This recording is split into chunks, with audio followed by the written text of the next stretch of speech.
Hello friends, எல்லாருக்கும் praise the Lord. தினம் ஒரு தியானம் என்ற தலைப்பின் கீழ் இந்த நாளுக்கான தியானத்தை பார்க்கலாம். அது சகித்தால் சாதனை. ஒரு வசனத்தை வாசிக்கலாம். யாக்கோபு 1:12. சோதனையை சகிக்கிற மனுஷன் பாக்கியவான், அவன் உத்தமன் என்று விளங்கின பின்பு கர்த்தர் தம்மிடத்தில் அன்பு கூறுகிறவர்களுக்கு வாக்குத்தத்தம் பண்ணின ஜீவ கிரீடத்தை பெறுவான். நம் வாழ்க்கையில் ஒரு நிலைமைக்கு வர வேண்டும் என்றால் அதற்கு பலவிதமான சோதனைகளை சகித்துத்தான் வர வேண்டியதாய் இருக்கும். ஒரு தங்கத்தை எடுத்துக்கொண்டால் அதை நெருப்பிலை காட்டி உருக்கி வடிவமைத்து புடமிடப்பட்ட பின்பு சோதிக்கப்படும்.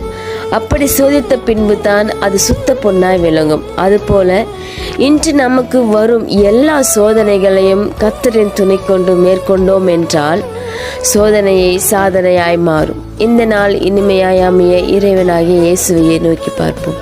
Have a nice day to all.